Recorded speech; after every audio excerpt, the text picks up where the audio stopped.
বাঙালি যে কি first class মুরিদ, তো সেই সময় থেকে তো দেখে আসছি। মেজু হুজুর কি অর্থমন্ত্রী, যে সম্বন্ধে আসে সবার একটাই ধান্দা, মাল কিভাবে মারা যাবে। একটা বুড়ো ছেলে মনে পড়ে মেজু হুজুরের কাছে খেদমতে থাকতেন, কেউ দেখিনি, খেলা বিরাট খেক খুশি আমার। তুমি যখন কোরআন পড়তে পারো না, তোমার বউ পারে, তাহলে হ্যাঁ কচিমা খুব পারে, আমি তাই তোমার বউ আর পীর বলে খারাপটি করেছি। 6 বছর ধরে এই দেশ এই রাজ্যে ইসলাম প্রচার হলো। এখনো যদি আমতা মধ্যপাড়ার 80টা পরিবারে যদি সার্ভে করা হয়, আমি গ্যারান্টি দিয়ে বলছি, যদি এখানে 12 বছরের ওপরের 200 মানুষ থাকে, তার ভিতরে 190টা মুসলমানের 7টা কলমা মুখস্থ পড়ার হিম্মত নেই। আর যদি মানে পড়তে বলি তাহলে তো জায়গায় হার্ট অ্যাটাক করবে, যে 7টা কলমা মানে মতলব একটু ভালো করে পড়ুন। খুবই দুর্ভাগ্য আমাদের। এরা আবার মুরিদ হতে যায়, কলমা পড়তে পারে না, সে আবার পীর খুঁজে। প্রায় জিজ্ঞেস করে বলতে, হুজুর একটু মুরিদ হওয়া মনে করতুলুম, তা কার কাছে যায়? আমি বউ মরে গেছে, তাহলে আমি তাহলে ওর কাছে মুরিদ হয়। তুই যেরকম মুরিদ তার জন্য তোর বউ উপযুক্ত পীর।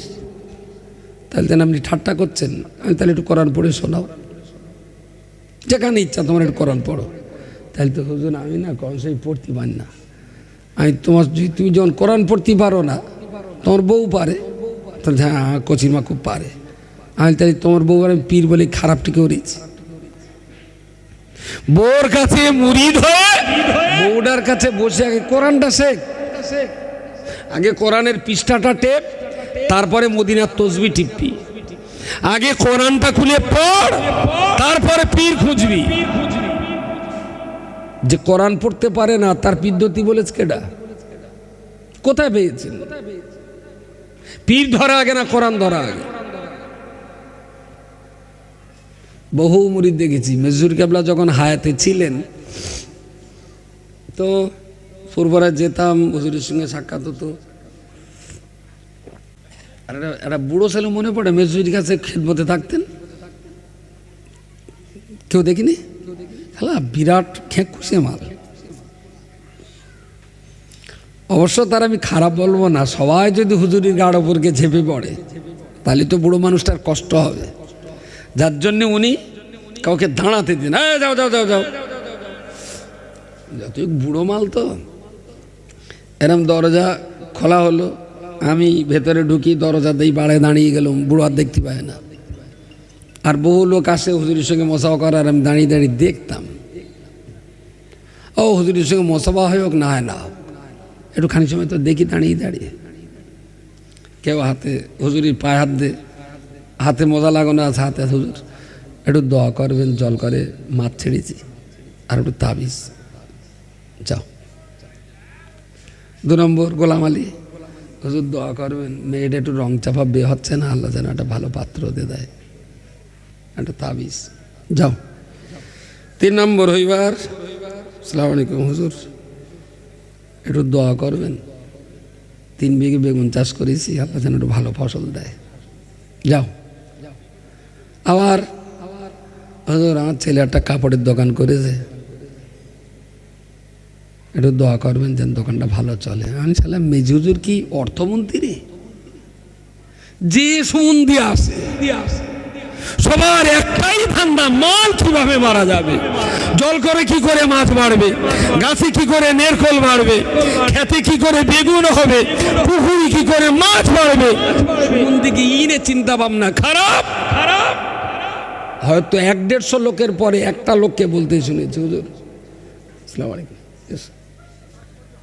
হুজুর আমার সবক এই জায়গায় ছিল, এইবারে সবকটা কোন জায়গায়? কি বলি বুঝতে পারেননি? আমার কথা বোঝা গেছে যে আমি এই সবকে আছি, এর পরের সবকটা হুজুর একটু যদি পাল্টে দেন। হ্যাঁ, এই লোকটাই হলো পীরের উপযুক্ত মুরিদ, যিনি ইলমে তাসাউফ চর্চা করে নিজের অন্তরকে ইসলাহ করার জন্যে মেজু হুজুর কেবলাকে পীর হিসাবে নিয়েছেন, নো ডাউট। কিন্তু বাঙালি পীর ধরে কি করে পুকুরির পুঁটি মাছগুলো ইলিশ মাছ বানা হবে, ক্ষেতের বেগুনগুলো কুমড়ো ফেনা হবে, কালো মেয়েরা কমলা লেবু ফেনা হবে, যেন মেজু হুজুর অর্থমন্ত্রী। সুতরাং বাঙালি যে কি ফার্স্ট ক্লাস মুরিদ, তো সেই সময় থেকে তো দেখে আসছি। কোনো জ্যান্ত পীরের কাছে মুরিদ হতে হবে না, আগে কোরআন শরীফের কাছে মুরিদ হন। আর তার জন্যে যদি বউ জানে তাহলে বউটাই আপনার পীর, বউর কাছে বসে কোরআনটা শিখুন। যদি বউ না জানে তাহলে মসজিদের ইমামের কাছে বায়াত হন, ইমামের হাতে হাত দিয়ে বলুন যে আমি আপনার হাতে হাত দিয়ে শপথ করছি প্রতিদিন 10 মিনিট করে সময় মাগরিবের পরে আপনার কাছে বসে আমি কোরআন শিখব। ইমামের কাছে বায়াত হয়ে ওখানে আগে কোরআনটা শিখুন, তারপরে অন্তরের ইসলাহ করার জন্য অনেক দরজা খোলা আছে। দুর্ভাগ্য জাতির ইসলামটা বুঝলই না, ওই যে হাজামেশে কেটে দে গেল, বিহাল ব্যাপার। আবার দোয়া করে এই সবাতে নেই আবার একটা কচির মাথায় নিয়ে দিল, আমার কচিটা না পরশুদিন মুসলমানই দেবে, একটু ফুদে দেন, মুসলমানই দেবে, তার একটা বিরাট ব্যাপার। আচ্ছা ওটা না দিলে কি বিরাট ক্ষতি? না দিলে যেভাবে মুসলমানই দিচ্ছে বিরাট লাভ, আমি বিরাট লাভ যখন তখন দুবার দে।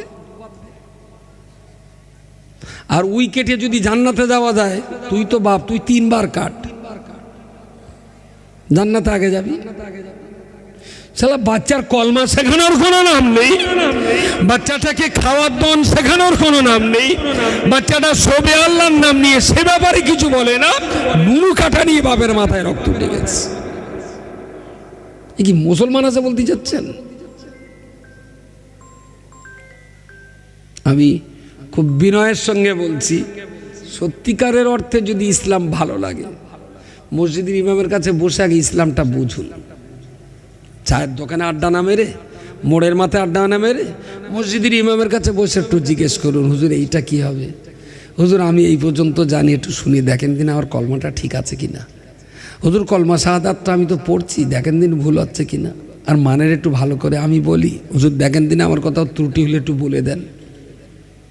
বুঝতে পারেননি? এই শালার জাত মাঠের ধান যদি লাল হয়, রে করে যাবে সারের দোকানে, ও বক্কাচ্চা আঙ্গার ধান লাল হচ্ছে কি দেবো বলো দিনই। বক্কাচ্চা বলে একটু ম্যাসেজ মেরে দাও, এসে ছড়িয়ে দিলে। ও খালু আমার পুকুরের বাগদা চিংড়ি না ডাঙায় উঠতেছে, তাহলে ভাইরাস হয়েছে, শিগগির এক কাজ করো, চুনা লবণ পানি ঝেড়ে দাও। কোনো সুমন্দি এসে বললো না, হুজুর আমার কলমা শাহাদাত একটু শোনেন দিনই, কোথাও টেরা ব্যাগে আছে কি? আমি কি খুব মিথ্যে কথা বলছি বলে মনে হয়? গাড়িতে উঠে চলে যাব, হাত ধরে দাঁড় করাবে, নামবো, কি ব্যাপার চাচা? তাহলে খোকা তুমি যা বললে তাতে তো আমারও ভয় লাগছে, এটা আমার কলমাটা শোনো না বাপ, পড়ুন চাচা। চাচার যদি ভুল আছে কি না শুনলাম আমি, চাচা ভুল তো তোমারও থাকতে পারে আমারও থাকতে পারে, তা মনে হচ্ছে আমার 2টো ভুল আর তোমার 5টা ভুল, তা আমি যে 3 জায়গায় ধরতে পেরেছি এইটা। মনের আত্মার তৃপ্তি হবে যে না, মানুষ ইসলামের ব্যাপারে পিপাসা তৈরি হয়েছে। কিন্তু এ জাতির কোনো পিপাসা আছে ধর্মের ব্যাপারে? কেলা আছে। মসজিদ তৈরি করার ওস্তাদ, রমজান মাসে এতেকাব করার লোক খুঁজে পাওয়া যায় না। বাবলা গাছের কোদালির ডাঁটি দরকার। ভাই উঠে 4টা মসজিদ, এ বড় বড় ঝগড়া ওস্তা দাও, একটা দেলকো খাড়া করে দাও। আর একটা ভালো সুযোগ পেয়েছে লকডাউন, কৃষি মেরেজ গুতো তাই হয়েছে তো, আগে রাগ টাক ছিল, মসজিদ করতে পারত না, পুলিশ যায় বলে এক জায়গায় ভিড় করলি মুশকিল আছে, জুপ ঝাপ 17 লোকের জুমা মসজিদ। রমজান মাসে গিয়ে এতেকাব করার লোক হচ্ছে না, তখন বলল মনসুর ভাই তুমি নাই থাকো, তাহলে আমি গরিব মানুষ কী করে থাকবো? মোড়ল বলল তুমি যদি থাকো তোমার ভাতটা আমি দেবো। সরকার বলল তুমি যদি থাকো তাহলে আন্ডারপ্যান্ট লুঙ্গি গেঞ্জিটা আমি দেওয়ানো। রহমত চাচা বলল তুমি যদি এতেকাব করো আমি তোমার 500 টাকা দেওয়ান, গরিব মানুষ কি করা যাবে? শফিক বলল তাহলে চাচা তুমি যদি থাকো সেহরি আর ইফতারটা আমি দেওয়ান। ও এখন তসবিনে বসে আছে, এতেকাব করতেছে। বললো তো লুঙ্গি একটা দোবানো, ইসমাইল লুঙ্গি দেয় না, আব্বা কোম্পানি দেয়। বললো তো সেহরি দেবানো, কাঁচা ছোলা দেবেন না ভাজা ছোলা দেবেনি। ও তো বললো ও রাত্রি মাছ দেবে, ও রাত্রি ভাত দেবেনি, তা সে শুকনো ভাত দেয় না, দুধ দেবেনি। ও যে মালের ধান্দায় তেতে কাবে বয়েছে, ওই মাল নিয়ে তসবি ঠাকবে। ও কি চুলকুড়িতে আল্লাহর নাম দিয়ে তসবি টিপতে যাবে? ওই মাল আর তসবি, ও তো আল্লাহর জিকিরের জন্য ইতিকাফ করিনি। এত লোক মাল দেবে, সেই মালের লোভে তো ইতিকাফ করতে গেছে। সে তসবি টানা নিবে, আল্লাহর নাম টেপবে, ঘোড়ার ডিম টেপবে। 10টা দিন মসজিদে থেকে একাগ্র চিত্তে আল্লাহকে ডাকা। খুঁজে দেন একটু। পশ্চিমবঙ্গে যদি 100 মসজিদ থাকে, 98টা মসজিদের টাকা দিয়ে লোক বসানো হয়। এই ইতিকাফ হবে বলে মনে হয়? কি এর নাম কি? কেলা হবে। যাক, আমাদের মাওলানা আব্দুল্লাহ মাসুদ সাহেব এসেছেন, তার আলোচনা শুনুন, দিনের কথা শুনুন। যারা কবরে গেছেন তারা ভালো তৌফিকটা চাই, তবে তার সবচাইতে ভালো দাওয়াই আমাদের ভালো হওয়া। আমরা মিথ্যে কথা বলা বন্ধ করলে আমার বাপ মা কবরে ভালো থাকবে। আমরা যদি ফকিরের হাতে 2 পয়সা দিই, আমার পিতামাতা কবরে ভালো থাকবে। আমরা যদি মানুষের সঙ্গে ভালো ব্যবহার করি, আমার বাপ মা কবরে ভালো থাকবে। তাই কবরবাসীদের ভালো রাখতে গেলে আমাদেরকে ভালো হতে হবে। আল্লাহ যেন আমাদের ভালো হয়ে সততা, নিষ্ঠা আর আদর্শের সাথে জীবনযাপনের তৌফিক দান করেন। বলুন আল্লাহুম্মা আমিন। আসসালামু আলাইকুম রহমতুল্লাহ ওয়া বারাকাতুহু। মাওলানা মাসুম মিল্লাহ সাহেব এসেছেন, তার আলোচনা আপনাদের শুনতে হবে।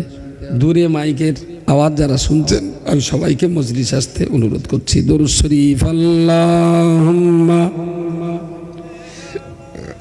শুরু করো।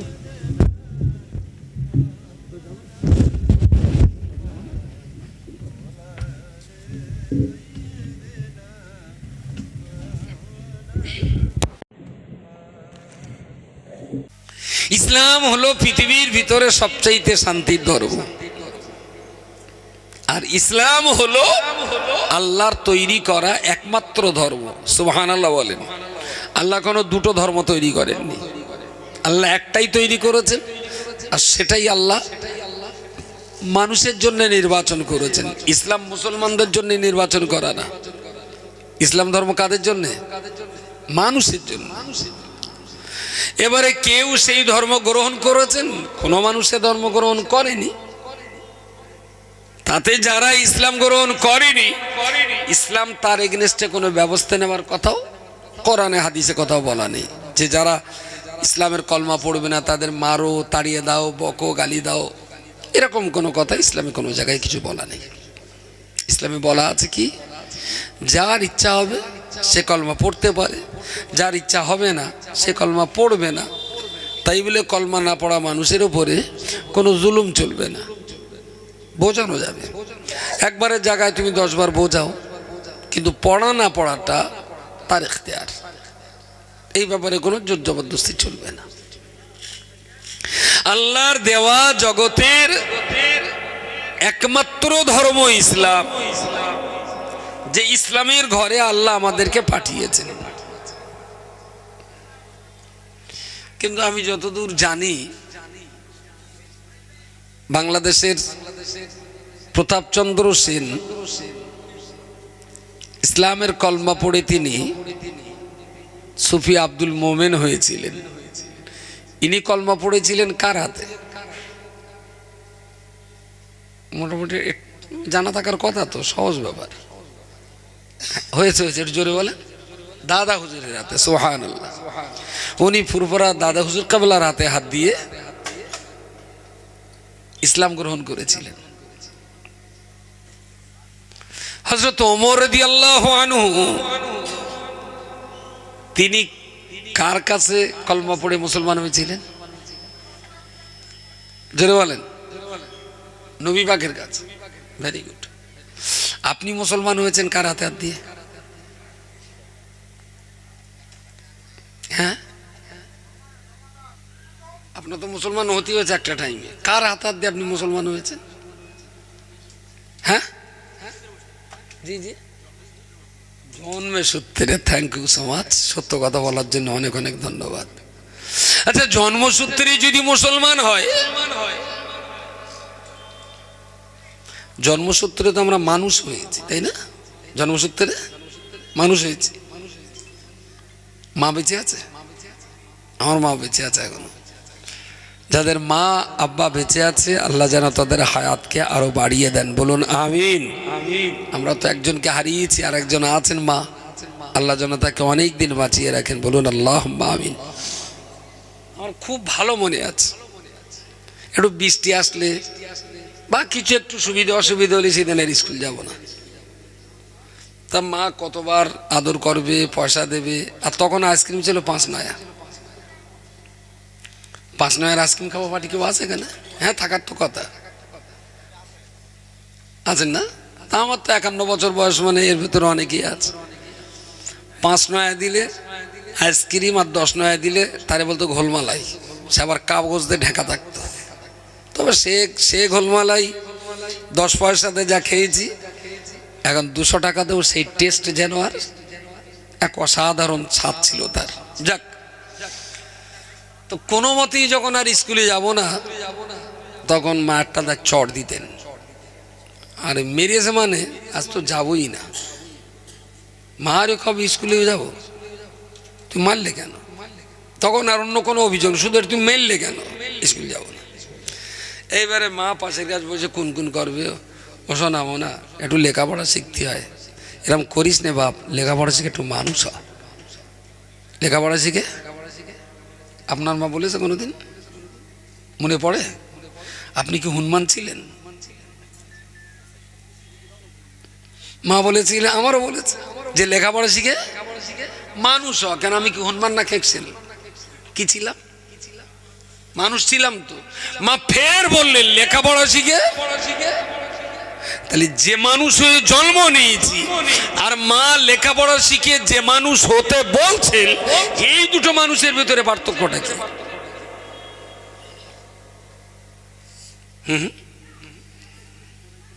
সবাই মানুষের জন্ম নিয়েছে, কিন্তু এর পরেও মা বলে যে লেখাপড়া শিখে মানুষ। মুসলমানের বাচ্চা মুসলমানের জন্মাতেও পারে, তারপরেও কিন্তু একটা জায়গা আছে যে পড়াশুনো করে মুসলমান হয়।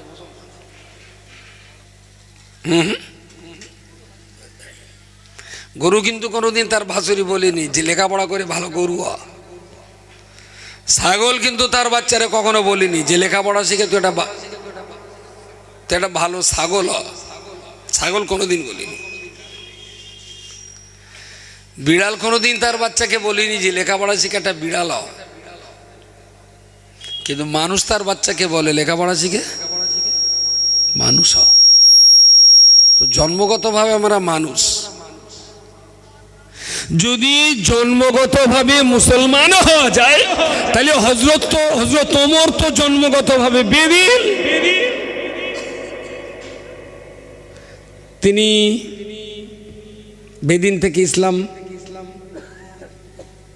ইসলামের ভিতরে ঢুকলেন কিভাবে? যদি জন্মগত ধর্মটাই বড় ধর্ম হয়, তাহলে সুফি আব্দুল মোমেন সাহেবের ধর্ম ছিল তো প্রতাপচন্দ্র সেন, তিনি মুসলমান হলেন কেন? বাকি করে হলেন। তাহলে হিন্দুর পরিবারে জন্ম নিয়ে কলমা পড়ে যদি মুসলমান হওয়া যায়, বেদিন কাফির মুশরিকের ঘরে জন্ম নিয়ে কলমা পড়ে যদি মুসলমান হওয়া যায়, তাহলে মুসলমানের ঘরে জন্ম নিয়ে যারা কলমা পড়তে পারে না, তারা কোন জায়গায় আছে? হ্যাঁ, ওরা তো অমুসলিমের ঘরে জন্ম নিয়ে কলমা পড়েছে, আমরা বলছি মুসলমান হয়ে গেছে সুফি আব্দুল মোমেন সাহেব। তাহলে মুসলমানের ঘরে জন্ম নিয়েও যারা 5টা কলমা পড়তে পারেন, এরা কি? আমি বলি মার খাবো, আপনারা বলেন। হ্যাঁ, আজকে আমার পরে এখনো মৌলানা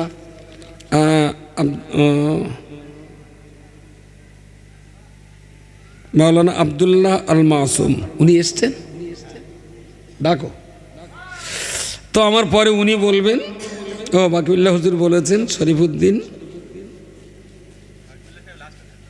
ও আমাদের বাকিবুল্লাহ সাহেব উনি লাস্টে থাকবেন, তাহলে আমার পর আব্দুল্লাহ আল মাসুম সাহেব, তারপর বাকিবুল্লাহ সাহেব শেষ। বেশ, সবাটা মোটামুটি ধরে নেন বাকিবুল্লাহ সাহেব 10:30 থেকে আখেরি তো 12টার দিক শেষ হবে। কালকে সকালে এই গ্রামে এসআইআর হবে, কড়া মুসলমান 5টা কলমা পড়তে পারে আর কড়া মুসলমান পারে না, তার এসআইআরটা কালকে হোক। হ্যাঁ, ওই ডিটেনশন ক্যাম্পে যারা রয়েছে ওরকে উদ্ধারের জন্যই তো এই সভা। ওরা বিপদ আপদে পড়লি আমরা এখান থেকে দোয়াদানি পড়ে দেবো, জাল্লা গফর আলী, সোনার চাঁদ, রবিশন বিবি কবরে গেছে, আল্লাহ তুমি ওদের ভালো রেখো।